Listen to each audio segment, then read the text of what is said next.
அதன் உள்ளே சென்று தஞ்சமடைந்தார்கள். அவ்வாறுதான் அவர்கள் இறுதியாக அந்தக் கொடுமையிலிருந்து தப்பிக்க முடிந்தது. அவர்கள் முற்றிலும் சோர்ந்து போயிருந்தார்கள். அவர்களின் உடல் முழுவதும் இரத்தத்தில் நனைந்திருந்தது. ஸைத் இப்னு ஹாரிதா ரலியல்லாஹு அன்ஹு நபி ஸல்லல்லாஹு அலைஹி வஸல்லம் அவர்களை பார்க்கும் ஒவ்வொரு முறையும் அவரது இதயம் உடைந்தது. அது எப்படி உடையாமல் இருக்கும்?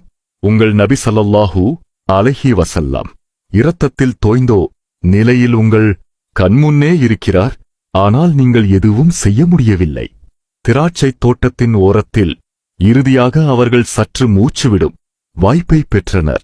அவர்கள் தங்களுடைய காயங்களை கழுவி தங்களை சுத்தப்படுத்திக் கொண்டனர். அதற்குப் பிறகு நபி ஸல்லல்லாஹு அலைஹி வஸல்லம் என்ன செய்தார்கள் தெரியுமா? உண்மையான ஆறுதல் தமது இறைவனின் சந்நிதியில் மட்டுமே கிடைக்கும் என்பதை அவர்கள் நன்கு அறிந்திருந்தார்கள். எனவே அவர்கள் உலூத் செய்து 2 ரக்கத்துகள் தொழுது தமது இரு கைகளையும் வானத்தை நோக்கி உயர்த்தினார்கள். தாங்கள் அனுபவித்த எல்லா வேதனைகளையும் அநீதிகளையும் தமது இறைவனிடம் முறையிட்டார்கள். யா அல்லாஹ், என்னுடைய பலவீனத்தையும் உதவியற்ற நிலையையும் மக்களின் பார்வையில் நான் அடைந்த அவமானத்தையும் உன்னிடமே முறையிடுகிறேன். யா அல்லாஹ், கருணை காட்டுபவர்களில் மிகவும் கருணையுள்ளவன் நீயே. ஒடுக்கப்பட்டவர்களின் இறைவனும் நீயே. என்னை யாரிடம் ஒப்படைக்கிறாய்? என்னை பகையுடன் வரவேற்கும் அந்நியனிடமா? அல்லது என் மீது அதிகாரம் கொடுக்கப்பட்டுள்ள நெருங்கிய உறவினரிடமா? யா அல்லாஹ், நீ என் மீது கோபமாக இல்லாதவரை எனக்கு வேறு எதுவும் கவலையில்லை. ஆனால் உன் பாதுகாப்பே எனக்கு மிகவும் இலகுவானதாகும். இவ்வளவு துன்பத்தின் நடுவிலும் அவர்கள் சிந்தித்தது அல்லாஹ்வின் திருப்தியைப் பற்றியே. அவர்கள் ஒருபோதும் குறை கூறவில்லை. மாறாக தம்மிடமே ஏதேனும் குறை இருக்கிறதா என்று ஆராய்ந்தார்கள். இந்த உலகம் சோதனைகளுக்கான இடமாகும். ஒவ்வொரு கஷ்டத்திலும் அவர்கள் தமது எஜமானிடமே அடைக்கலம் தேடினார்கள். அவர்கள் எப்போதும் அல்லாஹ்வின் அடியானாக இருப்பதற்கான கடமையை மிக உயர்ந்த முறையில் நிறைவேற்றினார்கள். அல்பகரா சூராவில் அல்லாஹ் கூறுகிறான், ஈமான் கொண்டவர்களே, பொறுமையையும் தொழுகையையும் கொண்டு உதவி தேடுங்கள். நிச்சயமாக அல்லாஹ் பொறுமையாளர்களுடன் இருக்கிறான். அதைத்தான் அல்லாஹ்வின் தூதர் ஸல்லல்லாஹு அலைஹி வஸல்லம் செய்தார்கள். அவர்கள் பொறுமையையும் தொழுகையையும் கொண்டு அல்லாஹ்வின் உதவியை நாடினார்கள். ஏனெனில் மாபெரும் உதவி எப்போதும் பொறுமைக்குப் பின்னரே வரும் என்பதை அவர்கள் அறிந்திருந்தார்கள். அவர்கள் தொழுகையை முடித்தவுடன் அருகில் ஒருவர் நிற்பதை கவனித்தார்கள். அவர்கள் தஞ்சம் புகுந்திருந்த திராட்சைத் தோட்டத்தின் உரிமையாளர்களால் அவர் அனுப்பப்பட்டிருந்தார். ஆனால் அந்த தோட்டத்தின் உரிமையாளர்கள் யார்? மக்காவைச் சேர்ந்த 2 சகோதரர்கள், உத்பா மற்றும் ஷைபா. அவர்கள் நடந்த அனைத்தையும் பார்த்து அல்லாஹ்வின் தூதர் நபி ஸல்லல்லாஹு அலைஹி வஸல்லம் அவர்கள் மீது பரிதாபப்பட்டார்கள். அதனால தங்களுடைய அடிமையான அட்டாஸ் என்பவரிடம் ஒரு தட்டில் திராட்சை பழங்களை வைத்து அனுப்பினார்கள். அத்தாஸ், இந்த திராட்சை பழங்களை அவர்களிடம் கொண்டு செல். அந்த நேரத்தில் நபி ஸல்லல்லாஹு அலைஹி வஸல்லம் அவர்கள் அந்த திராட்சைப் பழங்களுக்கு எவ்வளவு தேவையுடன் இருந்திருப்பார்கள் என்பதை சற்று எண்ணிப் பாருங்கள். ஆனால் அந்த நிலையிலும் அவர்கள் ஒரு விஷயத்தை ஒருபோதும் மறக்கவில்லை. அந்த திராட்சைத் தோட்டத்திற்கும் அந்த திராட்சை பழங்களுக்கும் உண்மையான உரிமையாளர் அல்லாஹ் என்பதையே அவர்கள் பிஸ்மில்லாஹ், அல்லாஹ்வின் திருநாமத்தால் என்று கூறிவிட்டு அந்த திராட்சைப் பழங்களை சாப்பிடத் தொடங்கினார்கள். இதை கேட்ட அத்தாஸ் மிகவும் ஆச்சரியமடைந்தார். அவர் கூறினார், அல்லாஹ்வின் மீது சத்தியமாக இந்த ஊர் மக்கள் இப்படிப்பட்ட வார்த்தைகளை அறிந்திருக்கவும் இல்லை, சொல்லுவதும் இல்லை.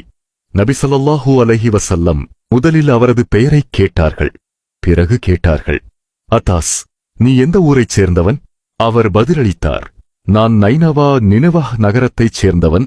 அப்பொழுது நபி ஸல்லல்லாஹு அலைஹி வஸல்லம் அவர்கள் கூறினார்கள், அப்படியானால் நீ அல்லாஹ்வின் நபி யூனுஸ் இப்னு மத்தா அலைஹிஸ்ஸலாம் அவர்கள் வாழ்ந்த அதே ஊரைச் சேர்ந்தவன். யூனுஸ் இப்னு மத்தாவை உங்களுக்கு எப்படி தெரியும்? அவரது கண்களில் தோன்றிய ஒளியைக் கண்ட நபி ஸல்லல்லாஹு அலைஹி வஸல்லம் கூறினார்கள், யூனுஸ் இப்னு மத்தா ஒரு நபி. மற்ற எல்லா நபிமார்களைப் போலவே அவரும் என் சகோதரரே. அவர் கண்டதும் கேட்டதும் அவரது இதயத்தை ஒளியால் நிரப்பியது. அல்லாஹ்வின் தூதர் ஸல்லல்லாஹு அலைஹி வஸல்லம் உண்மையான மார்க்கத்துடன் வந்தவர் என்பதை அவர் உறுதியாக நம்பினார். அவர் கூறினார், அஷ்ஹது அன் லா இலாஹ இல்லல்லாஹ் வஷ்ஹது அன்ன முஹம்மதன் ரசூலுல்லாஹ். வணக்கத்திற்குரிய இறைவன் அல்லாஹ்வைத் தவிர வேறு யாருமில்லை என்றும் முஹம்மது ஸல்லல்லாஹு அலைஹி வஸல்லம் அல்லாஹ்வின் தூதர் என்றும் நான் சாட்சி கூறுகிறேன். அந்த ஒரே கணத்தில் ஒரு மனிதன் நேர்வழி பெற்ற மகிழ்ச்சி அல்லாஹ்வின் தூதர் ஸல்லல்லாஹு அலைஹி வஸல்லம் அனுபவித்த எல்லா துன்பங்களையும் மறக்கச் செய்தது. அவர்களின் கண்ணியத்தின் மீது நடத்தப்பட்ட தாக்குதல், அவர்கள் தாங்கிய அவமானங்கள், அந்த நீண்ட பாதையில் அவர்கள் அனுபவித்த ஒப்பற்ற வேதனைகள், ஒரே ஒரு மனிதனின் ஷஹாதத் அந்த எல்லா வலிகளையும் ஒரு நொடியில் இலகுவாக்கியது. பின்னர் அல்லாஹ்வின் தூதர் ஸல்லல்லாஹு அலைஹி வஸல்லம் கூறினார்கள், அல்லாஹ்வின் மீது சத்தியமாக, உங்களால் ஒரு மனிதனுக்கு அல்லாஹ் நேர்வழி காட்டினால் அது உங்களுக்கு ஏராளமான சிவப்பு ஒட்டகங்களை விட மேலானதாகும். வேறு வார்த்தைகளில் கூறினால், அந்த காலத்தில் மிகவும் மதிப்புமிக்க செல்வத்தை விட அதற்கு அதிக மதிப்பு இருந்தது. நபி ஸல்லல்லாஹு அலைஹி வஸல்லம் மற்றும் ஸைத் இப்னு ஹாரிதா ரலியல்லாஹு அன்ஹு மக்காவை நோக்கி புறப்பட்டார்கள். நபி ஸல்லல்லாஹு அலைஹி வஸல்லம் ஆழ்ந்த சிந்தனையில் இருந்தார்கள். தாங்கள் மக்காவுக்குத் திரும்பிய பிறகு நிலைமை எளிதாக இருக்காது என்பதை அவர்கள் நன்றாக அறிந்திருந்தார்கள். தாயிஃபில் நடந்ததை குறைஷிகள் அறிந்தவுடன் தங்கள் மீது இன்னும் அதிக அழுத்தத்தை ஏற்படுத்துவார்கள் என்பதில் அவர்களுக்கு எந்தச் சந்தேகமும் இல்லை. இவ்வாறு சிந்தித்தபடியே அவர்கள் பயணம் செய்து கொண்டிருந்தபோது மேகங்களிலிருந்து ஜிப்ரீல் அலைஹிஸ்ஸலாம் தோன்றிக் கூறினார், உங்கள் மக்கள் உங்களிடம் கூறியதையெல்லாம் அல்லாஹ் கேட்டுவிட்டான். அவன் மலைகளுக்கு பொறுப்பான மலக்கை உங்களிடம் அனுப்பியிருக்கிறான். அவரைப் பற்றி நீங்கள் விரும்பும் எதையும் கட்டளையிடலாம். பின்னர் மலைகளின் மலக்கு கூறினார், அல்லாஹ்வின் தூதர் விரும்பினால் அபூ குபைஸ் மற்றும் குவைக்கியான் ஆகிய இரு மலைகளையும் ஒன்றோடொன்று சேர்த்து அந்த முஷ்ரிக்குகளை நசுக்கிவிட முடியும். ஆனால் நபி ஸல்லல்லாஹு அலைஹி வஸல்லம் பதிலளித்தார்கள், இல்லை, நான் அப்படி விரும்பவில்லை. எனக்கு வேண்டியது ஒன்றே ஒன்று, அல்லாஹ் அவர்களின் சந்ததியிலிருந்து அவனுக்கு எதையும் இணை வைக்காமல் அவனை மட்டுமே வணங்கும் ஒரு தலைமுறையை உருவாக்க வேண்டும். இப்போது சிந்தித்துப் பாருங்கள், 2.5 கிலோமீட்டரோ தூரம் கற்களால் தாக்கப்பட்டு எதுவும் செய்ய முடியாத நிலையில் இருந்தால், ஜிப்ரீல் அலைஹிஸ்ஸலாம் கூறிய இந்த வாய்ப்பு நமக்கு கிடைத்திருந்தால் நம்மளை எத்தனை பேர் கோபத்தால் அதை ஏற்றுக்கொள்ளாமல் இருப்போம்? ஆனால் அவர்கள் கருணையின் நபி, அன்பின் நபி. தங்களுடைய வேதனையையும் பழிவாங்கும் எண்ணத்தையும் ஒதுக்கி வைத்து தாயிஃப் மக்கள் ஒரு நாள் இஸ்லாத்தை ஏற்றுக்கொள்ளக்கூடும் என்ற நம்பிக்கையை பற்றியே சிந்தித்தார்கள். அது நிச்சயமில்லாவிட்டாலும் அந்த ஒரு நம்பிக்கையே அவர்களுக்கு போதுமானதாக இருந்தது. நபி ஸல்லல்லாஹு அலைஹி வஸல்லம் அவர்களின் அந்த உயர்ந்த குணத்தைப் பற்றி அல்லாஹ் இவ்வாறு கூறுகிறான், உலகத்தாருக்கு அருளாகவே உம்மை நாம் அனுப்பியுள்ளோம். அவ்வாறே அல்லாஹ் அவர்களின் நம்பிக்கையை வீணாக்கவில்லை. காலப்போக்கில் தாயிஃப் மக்களும் இஸ்லாத்தை ஏற்றுக்கொண்டார்கள். நபித்துவத்தின் 11ஆம் ஆண்டில் ரஜப் மாதத்தின் 27ஆம் இரவு அல்லாஹ்வின் தூதர் ஸல்லல்லாஹு அலைஹி வஸல்லம் தமது உறவினரான உம்மு ஹானி ரலியல்லாஹு அன்ஹா அவர்களின் வீட்டிலிருந்தார்கள். தாங்கள் அனுபவித்த எல்லா கஷ்டங்களுக்குப் பிறகு சிறிது ஓய்வெடுத்து உடல் வலிமையை மீட்டுக்கொள்ள முயற்சித்துக் கொண்டிருந்தார்கள்.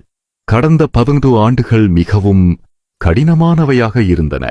துன்புறுத்தல்கள், அவமானங்கள், பலவிதமான கொடுமைகள், பல ஆண்டுகள் நீடித்த சமூக புறக்கணிப்பு, துக்கத்தின் ஆண்டு.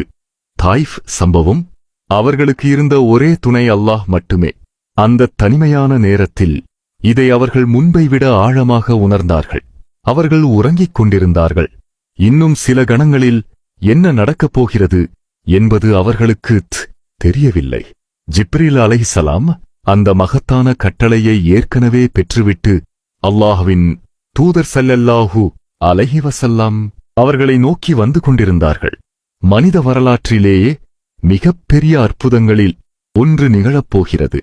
தன் அடியார் மிகுந்த இருளிலும் துயரத்திலும் இருந்த நேரத்தில் அல்லாஹ் அவருக்கு மிகப்பெரிய ஆறுதலை வழங்கவிருந்தான். அல்லாஹ்வின் நடைமுறை எப்போதும் இப்படித்தானே? ஒவ்வொரு கஷ்டத்துடனும் இலகுவும் இருக்கிறது. திடீரென்று ஜிப்ரீல் அலைஹிஸ்ஸலாம் தோன்றி அல்லாஹ்வின் தூதர் ஸல்லல்லாஹு அலைஹி வஸல்லம் அவர்களை எழுப்பினார்கள். ஆனால் இந்த வருகை முந்தைய எல்லா வருகைகளையும் போலிருக்கவில்லை. அல்லாஹ் தன்னுடைய மிகவும் அன்பிற்குரிய அடியாரை தன் சந்நிதிக்கு அழைத்துக் கொண்டிருந்தார். அவர்கள் அனுபவித்த எல்லா கஷ்டங்களுக்குப் பிறகு நபி ஸல்லல்லாஹு அலைஹி வஸல்லம் அவர்களின் இதயத்திற்கு அமைதியையும் ஆன்மாவிற்கு ஆறுதலையும் அளிக்கும் ஒரு மகத்தான சந்திப்பிற்காக அழைக்கப்பட்டார்கள். இந்த பயணத்திற்காக ஜிப்ரீல் அலைஹிஸ்ஸலாம் புராக் என்று அழைக்கப்படும் ஒரு வாகனத்தை கொண்டு வந்தார்கள். பின்னர் அவர்கள் நபி ஸல்லல்லாஹு அலைஹி வஸல்லம் அவர்களை அதில் ஏற்றினார்கள். அதன் இலக்கு நூற்றுக்கணக்கான நபிமார்கள் வாழ்ந்த புனித பூமியான மஸ்ஜிதுல் அக்ஸா. இவ்வாறே அந்த ஒப்பற்ற பயணம் தொடங்கியது. மஸ்ஜிதுல் ஹராமிற்கும் மஸ்ஜிதுல் அக்ஸாவிற்கும் இடையேயான தூரம் சுமார் 1500 கிலோமீட்டர்கள். அந்த காலத்தில் அந்த தூரத்தை கடப்பதற்கு ஏறக்குறைய 30 நாட்கள் தேவைப்படும். ஆனால் இது சாதாரண பயணம் அல்ல. அல்லாஹ்வின் அனுமதியால் நபி ஸல்லல்லாஹு அலைஹி வஸல்லம் அவர்கள் சில நொடிகளிலேயே அங்கு சென்றடைந்தார்கள். காலத்திற்கும் இடத்திற்கும் உரிமையாளன் அல்லாஹ்வே. அவன் நாடினால் அவற்றை எவ்வாறு வேண்டுமானாலும் மாற்றி அமைக்க முடியும். இயற்கை விதிகள் நமக்கு பொருந்தும். அவற்றை படைத்து நிர்வகித்து வருகிற அல்லாஹ்வுக்கல்ல. அல்லாஹ்வின் தூதர் ஸல்லல்லாஹு அலைஹி வஸல்லம் மஸ்ஜிதுல் அக்ஸாவை அடைந்தபோது ஆச்சரியமூட்டும் ஒரு காட்சியைக் கண்டார்கள். வரலாறு முழுவதிலும் வாழ்ந்த எல்லா நபிமார்களும் அங்கே ஒன்று கூடியிருந்தார்கள். நபி ஸல்லல்லாஹு அலைஹி வஸல்லம் முன்னே சென்று எல்லா நபிமார்களுக்கும் இமாமாக நின்று தொழுகை நடத்தினார்கள். சற்று கற்பனை செய்து பாருங்கள். உலகத்தில் வாழ்ந்த ஒவ்வொரு நபியும் அங்கே இருக்கிறார்கள். அவர்கள் அனைவருக்கும் முன்னால் அல்லாஹ்வின் தூதர் ஸல்லல்லாஹு அலைஹி வஸல்லம் 2 ரகத்துகள் ஜமாத்தாக தொழுகை நடத்தினார்கள். அவ்வாறே எல்லா நபிமார்களின் சமுதாயங்களின் பொறுப்பையும் ஏற்று மறுமை நாள் வரை முழு மனிதகுலத்திற்கும் வழிகாட்டியாக அவர்கள் ஆனார்கள். ஜிப்ரீல் அலைஹிஸ்ஸலாம் நபி ஸல்லல்லாஹு அலைஹி வஸல்லம் அவர்களை எழுப்பிய தருணத்திலிருந்து இந்த இடம் வரை நடந்த பயணமே இஸ்ரா என்று அழைக்கப்படுகிறது. அதனுடன் இஸ்ரா நிறைவடைந்தது. இப்போது அடுத்த கட்டம் தொடங்கவிருந்தது. அதுவே மிஃபராஜ். பின்னர் ஜிப்ரீல் அலைஹிஸ்ஸலாம் நபி ஸல்லல்லாஹு அலைஹி வஸல்லம் அவர்களை ஹஸருல் முல்லக் ஹஜரல் முஅல்லக் என்று அழைக்கப்படும் ஒரு பாறையின் மீது நிறுத்தினார்கள்.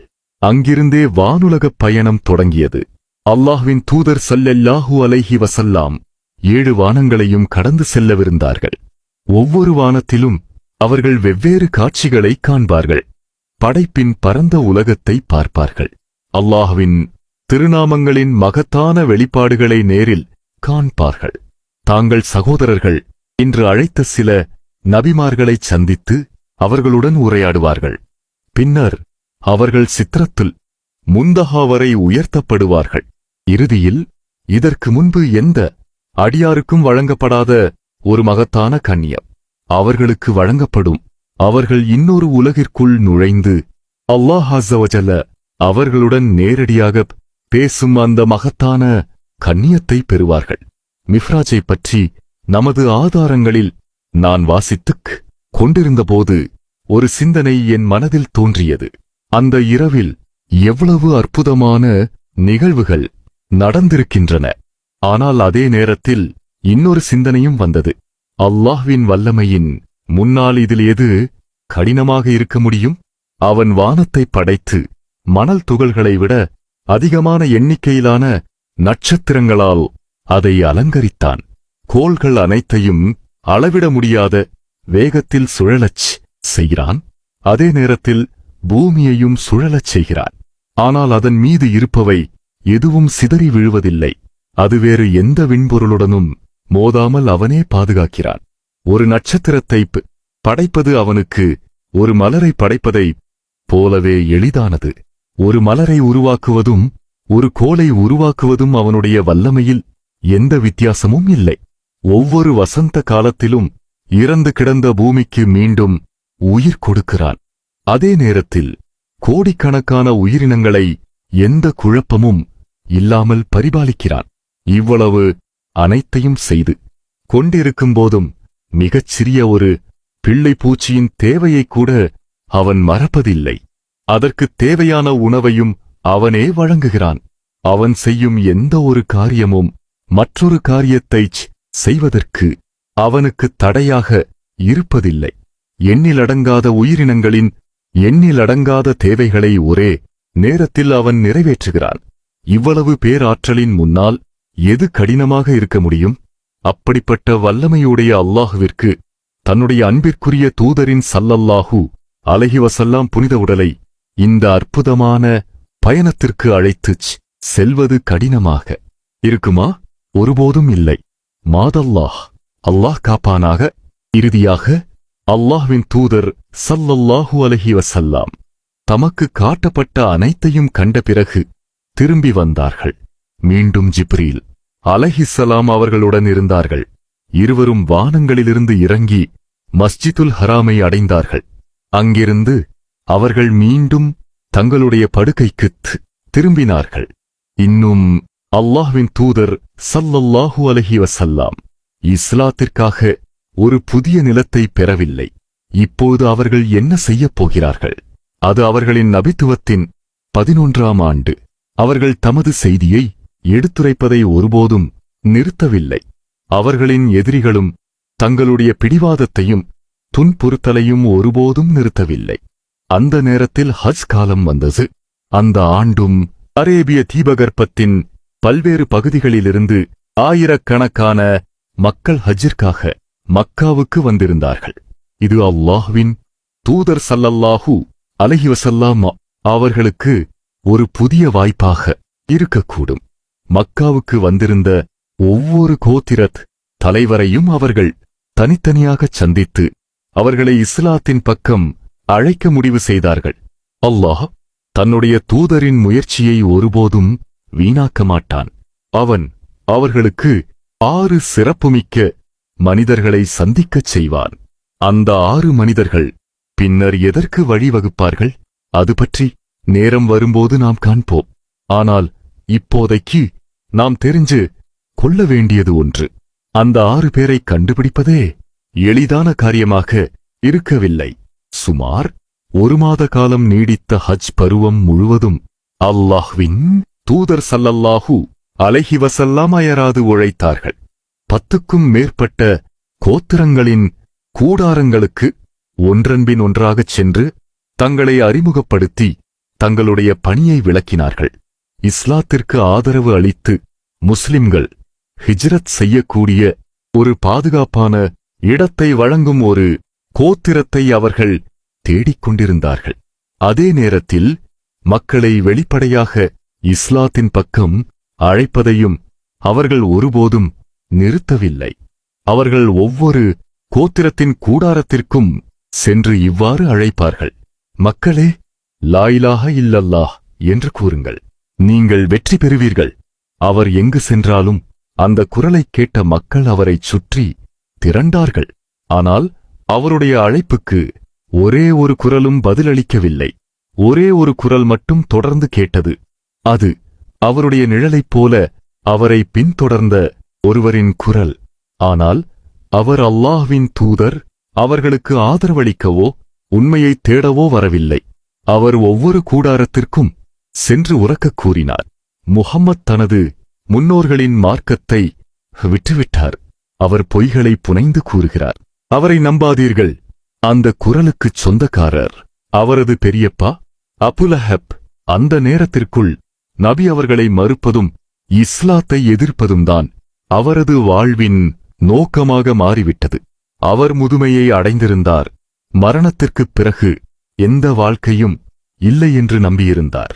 இருப்பினும் தனது வெறுப்பின் காரணமாக தன் முழு வாழ்க்கையையும் இந்த பாதையிலேயே செலவிட்டார். அவருடைய அர்ப்பணிப்பை பார்த்தால் ஒரு கேள்வி எழாமல் இருக்க முடியாது.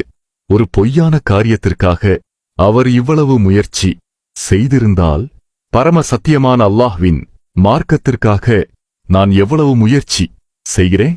சில கோத்திரத் தலைவர்கள் நபி ஸல்லல்லாஹு அலைஹி வஸல்லம் அவர்களை இகழ்ந்து பேசினார்கள். சிலர் தங்கள் முன்னோர்களின் வழியை விட்டு வெளியேற விரும்பவில்லை. வேறு சிலர் தாங்கள் இஸ்லாத்தை ஏற்றுக்கொண்டால் மற்ற கோத்திரங்கள் தங்களுக்கு எதிராகிவிடும் என்று அஞ்சினார்கள். அவர் நுழைந்த ஒவ்வொரு கூடாரத்திலிருந்தும் மறுப்பே கிடைத்தது. ஆனாலும் அவர் ஒருபோதும் நம்பிக்கையை இழக்கவில்லை. அடுத்த கூடாரத்தை நோக்கி சென்றார். எல்லா கோத்திரங்களிலும் ஷைபான் இப்னு தலபா கோத்திரத்தினரே மிகவும் நல்ல முறையில் பதிலளித்தனர். நபி ஸல்லல்லாஹு அலைஹி வஸல்லம் அவர்கள் குர்ஆன் வசனங்களை ஓதியபோது அவர்களுடைய தலைவர்களில் ஒருவர் மனம் நெகிழ்ந்து கூறினார், அல்லாஹ்வின் மீது சத்தியமாக, குறைஷிய சகோதரரே, நீங்கள் என்னை உயர்ந்த ஒழுக்கங்களுக்கும் சிறந்த செயல்களுக்கும் அழைத்திருக்கிறீர்கள். உங்களை பொய்யர் என்று கூறியவர்கள் உங்களுக்கு அநியாயம். ஹஸ்தத்துன்னின. பின்னர் மற்றொரு தலைவர் கூறினார், குறைஷிய சகோதரரே, நீங்கள் கூறியவற்றை நான் கேட்டேன். அவை உண்மை என்பதை உறுதிப்படுத்துகிறேன். இந்த வார்த்தைகள் அல்லாஹ்வின் தூதர் அவர்களின் உள்ளத்தில் மிகுந்த நம்பிக்கையை ஏற்படுத்தின. இஸ்லாத்திற்கான புதிய இல்லம் கிடைத்துவிட்டதா? இனி இந்த எல்லா துன்பங்களும் முடிவுக்கு வருமா? ஆனால் அப்போது இன்னொரு தலைவர் பேசினார், நீங்கள் எங்களை அழைக்கும் விஷயத்தின் விளைவுகளை நன்றாக ஆராயாமல் எங்களுடைய மதத்தை விட்டு உங்களுடைய மதத்தை ஏற்றுக்கொள்வது அறிவீனமும் தவறும் முட்டாள்தனமும் தொலைநோக்கற்ற செயலுமாக இருக்கும். அவர் இவ்வாறு கூறியவுடன் மற்ற தலைவர்களின் கருத்துக்களும் மாறின.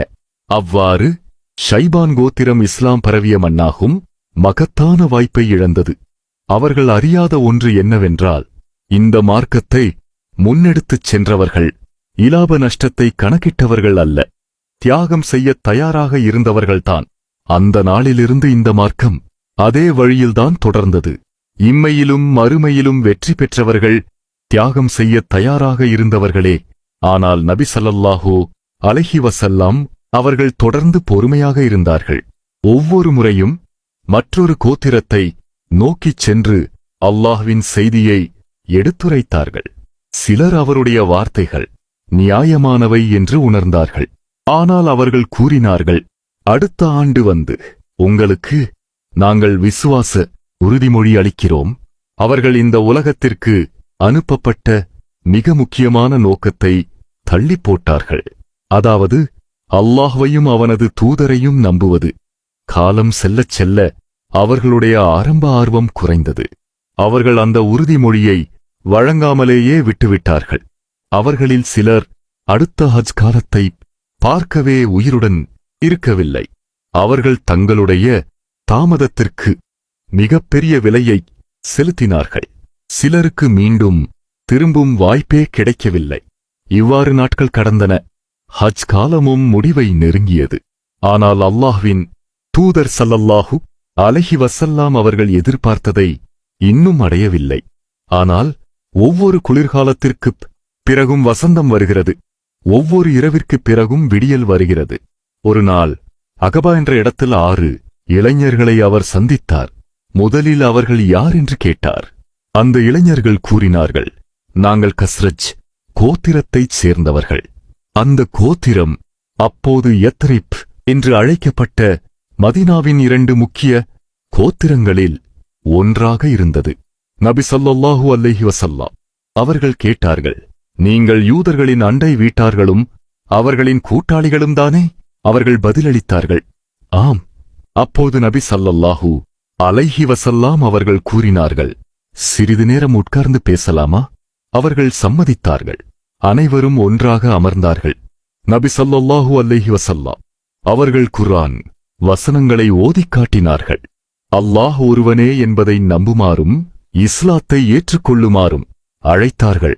அவருடைய செய்தி அந்த இளைஞர்களுக்கு மிகவும் பரிச்சயமானதாக உணரப்பட்டது. யத்ரிபில் யூதர்களுடன் ஏற்பட்டிருந்த மோதல்கள் அவர்களுக்கு நினைவுக்கு வந்தன. யூதர்கள் எப்போதும் இறுதி நபியைப் பற்றி பேசுவார்கள். அவர் வந்தவுடன் நாங்கள் அவரை பின்பற்றுவோம், பின்னர் அரபியர்களை வெற்றி கொள்வோம் என்று கூறுவார்கள். அந்த 6 இளைஞர்களும் தங்கள் முன் நிற்பவர் அந்த இறுதி நபிதான் என்பதை உணர்ந்தார்கள். அவர்கள் தங்களுக்குள் கூறிக்கொண்டார்கள், அல்லாஹ்வின் மீது சத்தியமாக யூதர்கள் கூறிக்கொண்டிருந்த அந்த இறுதி நபி இவர்தான். அவர்கள் எங்களை விட முன்னதாக அவரை நம்பிவிடுவதற்கு முன் நாமே அவரை ஏற்றுக்கொள்ள வேண்டும். உடனே அல்லாஹ்வின் தூதர் ஸல்லல்லாஹு அலைஹி வஸல்லம் அவர்களின் முன்னிலையில் அவர்கள் ஷஹாதத் கூறி இஸ்லாத்தை ஏற்றுக்கொண்டார்கள். அஸ்ஸத் இப்னு சுராரா ரலியல்லாஹு அன்ஹு, அவுஃப் இப்னு ஹாரிஸ் ரலியல்லாஹு அன்ஹு, ராஃபியூ இப்னு மாலிக் ரலியல்லாஹு அன்ஹு, குத்பா இப்னு ஆமிர் ரலியல்லாஹு அன்ஹு, உப்பா இப்னு ஆமிர் ரலியல்லாஹு அன்ஹு, ஜபிர் இப்னு அப்துல்லாஹ் ரலியல்லாஹு அன்ஹு. அல்லாஹ் அவர்கள் அனைவரிடமும் திருப்தி அடைவானாக. டஜன் கணக்கான கூடாரங்களிலும் ஆயிரக்கணக்கான மக்களிடையிலும் இஸ்லாத்தை ஏற்றுக்கொண்டவர்கள் இந்த 6 இளைஞர்களே. அவர்கள்தான் மதீனாவின் முதல் முஸ்லிம்கள். மக்காவில் இருந்ததைப் போலவே மதீனாவிலும் இந்த மார்க்கம் முதலில் இளைஞர்களின் கைகளில்தான் பரவத் தொடங்கியது. அந்த இளைஞர்கள் யத்ரிபுக்கு திரும்பி தங்கள் மக்களை இஸ்லாத்திற்கு அழைக்க அனுமதி கேட்டார்கள். நபி ஸல்லல்லாஹு அலைஹி வஸல்லம் அவர்கள் அனுமதி அளித்தார்கள். புறப்படுவதற்கு முன் 1 வருடம் கழித்து மீண்டும் சந்திப்பதாக வாக்குறுதி அளித்துவிட்டு யத்ரிபை நோக்கிப் புறப்பட்டார்கள். அவர்கள் தங்கள் ஊரை அடைந்தபோது விசுவாசிகள் 6 பேர் மட்டுமாக இல்லை, 6 குடும்பங்களாக மாறியிருந்தனர். ஏனெனில் அவர்களின் குடும்பத்தினரும் இஸ்லாத்தை ஏற்றுக்கொண்டிருந்தனர். அவர்கள் மற்றவர்களின் இதயங்களிலும் ஈமானின் விதைகளை விதைக்கத் தொடங்கினார்கள். நாளுக்கு நாள் முஸ்லிம்களின் எண்ணிக்கை அதிகரித்தது. 1 வருடம் முடிவதற்குள் யத்ரிபின் பல வீடுகளில் இஸ்லாம் பற்றிய பேச்சு பரவியிருந்தது. இறுதியாக மீண்டும் சந்திக்கும் நேரம் வந்தது. யத்ரிபிலிருந்து வந்த இளைஞர்கள் தங்கள் வாக்குறுதியை காப்பாற்றி மக்காவிற்கு திரும்பினார்கள். ஆனால் இந்த முறை அவர்கள் 12 பேர். 1 ஆண்டில் இவ்வளவுதானா இஸ்லாத்தை ஏற்றுக்கொண்டவர்கள்? இல்லை, வேறு சிலரும் இருந்தனர். ஒரு இரவில் அவர்கள் அனைவரும் அகபா என்ற குறுகிய பள்ளத்தாக்கில் இரகசியமாக நபி ஸல்லல்லாஹு அலைஹி வஸல்லம் அவர்களைச் சந்தித்தார்கள். அது நபித்துவத்தின் 12ஆம் ஆண்டு. முதல் அகபா உடன்படிக்கை. அந்த வரலாற்றுச் சிறப்புமிக்க சந்திப்பில் நபி ஸல்லல்லாஹு அலைஹி வஸல்லம் அவர்களிடமிருந்து 6 விஷயங்களில் உறுதிமொழி பெற்றார்கள். அல்லாஹ்வுக்கு எதையும் இணை வைக்க மாட்டோம், திருட மாட்டோம், விபச்சாரம் செய்ய மாட்டோம், எங்கள் குழந்தைகளை கொல்ல மாட்டோம், யார் மீதும் அவதூறு கூற மாட்டோம், எல்லா நன்மையான காரியங்களிலும் அல்லாஹ்வின் தூதர் ஸல்லல்லாஹு அலைஹி வஸல்லம் அவர்களுக்கு கீழ்ப்படிவோம். இந்த உடன்படிக்கைக்குப் பிறகு அவர்கள் யத்ரிபுக்குத் திரும்பினார்கள். ஆனால் அவர்களுக்கு ஒருவர் தேவைப்பட்டார். குர்ஆனை ஓதிக் கொடுப்பதோடு மட்டுமல்லாமல் அதன் பொருளை விளக்கி இஸ்லாமின் ஒழுக்கங்களையும் சட்டங்களையும் கற்பிக்கும் ஒரு ஆசிரியர். அவர்களுடைய வேண்டுகோளை ஏற்றுக்கொண்ட நபி ஸல்லல்லாஹு அலைஹி வஸல்லம் அவர்கள் முஸப் இப்னு உமைர் ரலியல்லாஹு அன்ஹு அவர்களை யத்ரிபுக்கு அனுப்பத் தேர்ந்தெடுத்தார்கள். முஸப் இப்னு உமைர் ரலியல்லாஹு அன்ஹு அவர்கள் தமது புத்தி கூர்மை, மென்மையான நடத்தை, கருணைமிக்க இதயம் மற்றும் சிறந்த பேச்சுத்து திறமைக்காக அறியப்பட்டவர். இஸ்லாத்தின் அழைப்பு பணியை அவர் மிகச் சிறந்த முறையில் நிறைவேற்றினார். அவர் மதீனாவிற்கு வந்தபோது அஸ்ஸத் இப்னு சுராரா ரலியல்லாஹு அன்ஹு அவர்களின் வீட்டில் தங்கினார். விரைவிலேயே அந்த வீடு மதீனாவில் இஸ்லாத்தின் மையமாக மாறியது. தன்னுடைய மென்மையான வார்த்தைகளாலும் இனிமையான பேச்சாலும் தம்மிடம் வந்தவர்களுக்கு இஸ்லாத்தை விளக்கி அல் குர்ஆனின் வசனங்களை ஓதிக் காட்டுவார். அவரது பேச்சைக் கேட்ட பலரின் இதயங்கள் நெகிழ்ந்து இஸ்லாத்தை ஏற்றுக்கொண்டனர். ஆனால் இதை விரும்பியவர்கள் இருந்தது போல விரும்பாதவர்களும் இருந்தனர்.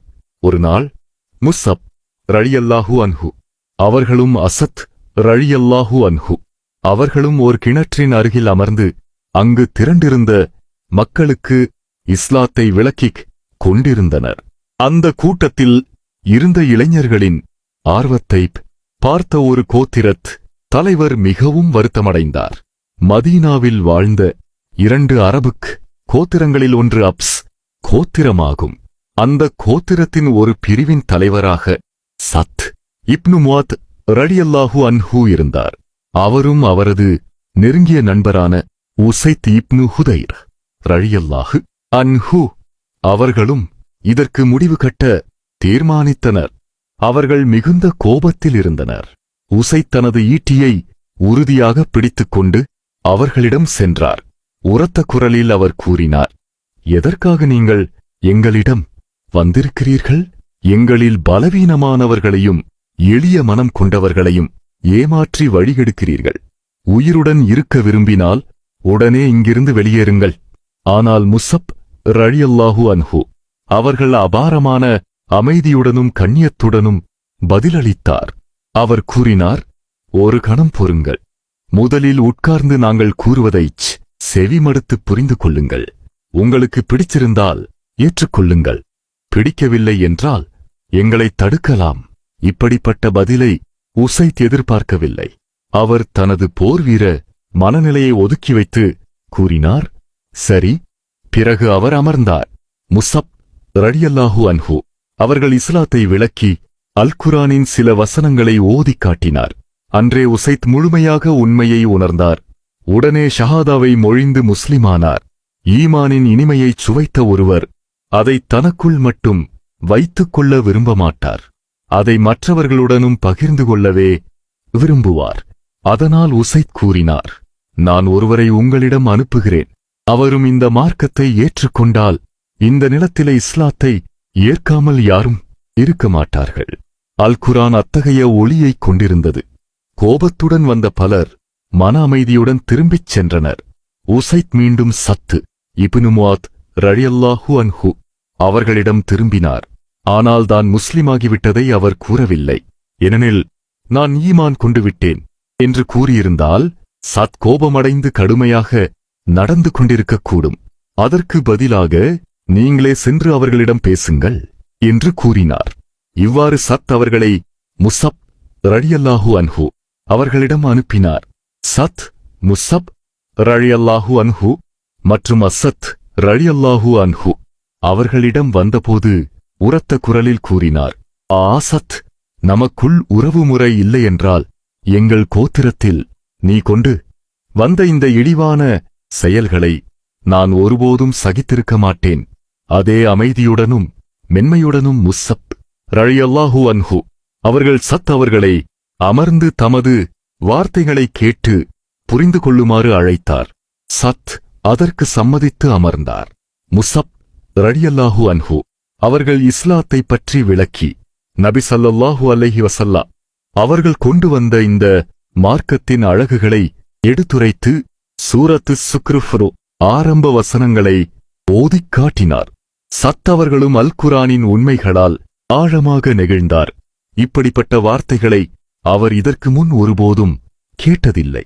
அவர் கேட்டார், இந்த மார்க்கத்தில் நுழைவதற்கு நான் என்ன செய்ய வேண்டும்? முஸப் ரலியல்லாஹு அன்ஹு அவர்கள் இஸ்லாத்தின் அடிப்படை கொள்கைகளையும் ஒழுக்கங்களையும் விளக்கினார். அந்த இடத்திலேயே அவ்ஸ் கோத்திரத்தின் தலைவரான சத் இப்னு முவாத் ரலியல்லாஹு அன்ஹு அவர்கள் ஷஹாதாவை மொழிந்து இஸ்லாத்தை ஏற்றுக்கொண்டார். அதன் பிறகு அவர் நேராக தமது கோத்திரத்தினரிடம் சென்று அனைவரையும் ஒன்று திரட்டினார். அவர் கேட்டார், என்னை பற்றி நீங்கள் என்ன நினைக்கிறீர்கள்? அவர்கள் கூறினார்கள், நீங்கள் எங்கள் தலைவர், எங்களில் மிகவும் கண்ணியமிக்கவர். அவர் கூறினார், அப்படியானால் அல்லாஹ்வின் தூதரான நபி ஸல்லல்லாஹு அலைஹி வஸல்லம் அவர்களை நம்புங்கள்.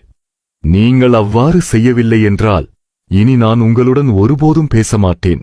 இந்த வார்த்தைகளை கேட்டவுடன் பனு அப்துல் அஷ்ஹல் கோத்திரத்தைச் சேர்ந்த அனைவரும் இஸ்லாத்தை ஏற்றுக்கொண்டார்கள்.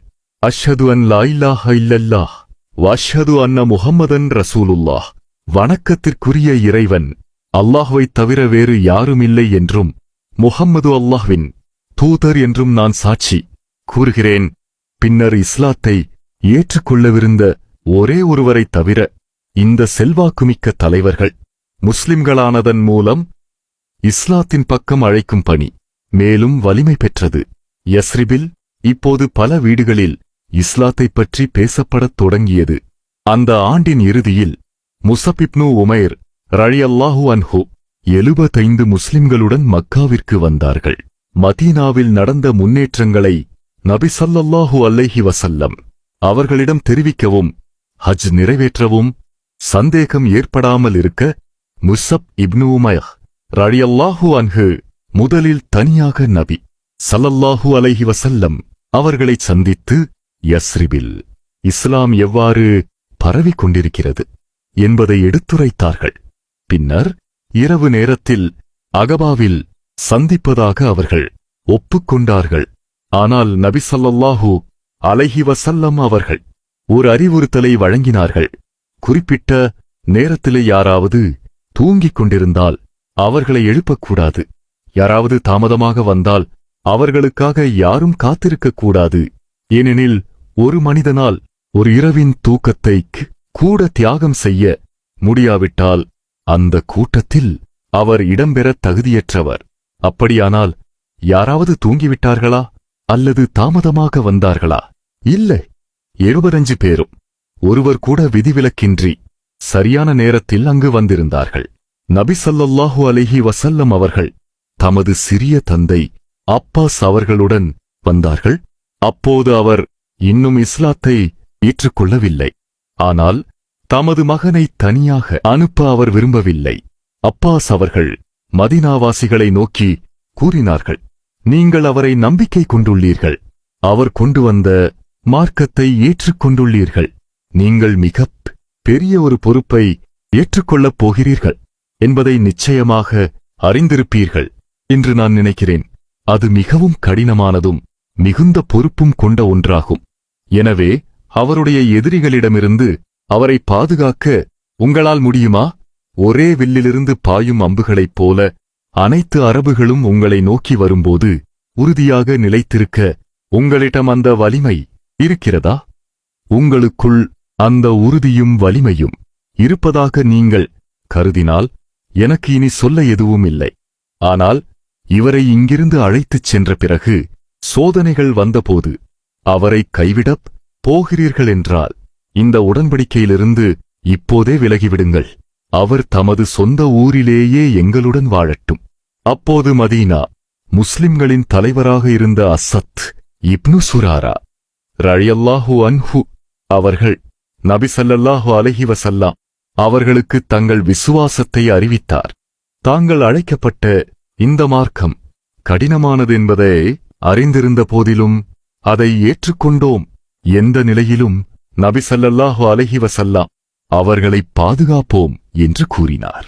பின்னர் அவர் தொடர்ந்தார், அல்லாஹ்வின் தூதரே, தங்களுக்கு விருப்பமான எந்த உறுதிமொழியையும் எங்களிடமிருந்து பெற்றுக்கொள்ளுங்கள். மேலும் தங்கள் இறைவனுக்காக விரும்பும் எந்த நிபந்தனையையும் எங்கள் மீது விதியுங்கள்.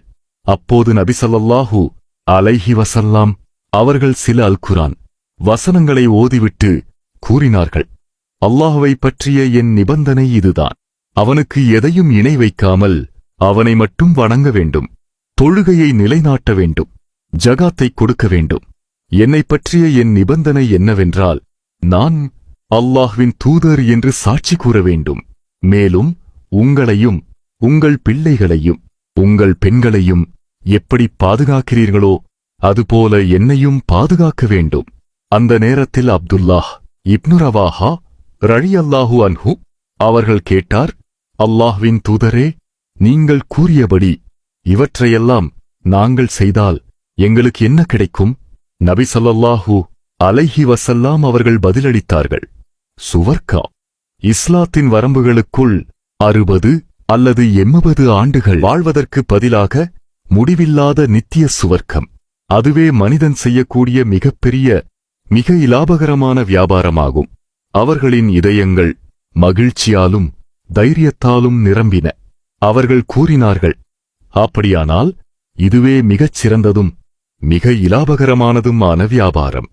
தங்கள் வாழ்நாள் முழுவதும் அவர்கள் தங்கள் வாக்குறுதியில் உறுதியாக நிலைத்திருந்தனர். நபி ஸல்லல்லாஹு அலைஹி வஸல்லம் அவர்கள் இஸ்லாத்தை மேலும் சுதந்திரமாக பரப்பக்கூடிய ஒரு நகரத்தின் கதவுகள் திறக்கப்படுவதைப் பார்த்தார்கள். இதுவே ஒரு மாபெரும் வரலாற்றுப் பயணத்தின் தொடக்கமாக இருந்தது. இப்போது எஞ்சியிருந்தது மக்காவை விட்டு வெளியேறுவதற்கான அல்லாஹ்வின் அனுமதியை எதிர்பார்ப்பது மட்டுமே. அந்த அனுமதியும் விரைவில் வந்துவிடும். இஸ்லாமிய வரலாற்றில் ஒரு திருப்புமுனையை ஏற்படுத்திய அந்த பாக்கியமான ஹிஜ்ரத் பயணம் ஆரம்பமாகும். அந்த பயணத்தில் எதிர்கொள்ளப்படும் கஷ்டங்கள், துணிச்சலுடன் போராடப்பட்ட போராட்டங்கள், அல்லாஹ்வின் மீது முழு நம்பிக்கையுடனும் பொறுமையுடனும் தாங்கப்பட்ட சோதனைகள், ஒவ்வொரு அடியிலும் எண்ணற்ற பாடங்களைக் கொண்ட ஒரு பயணத்தை நாம் காணப்போகிறோம். இவை அனைத்தையும் அடுத்த பகுதியில் பார்க்கலாம். தொடர்ந்து எங்களுடன் இணைந்திருங்கள்.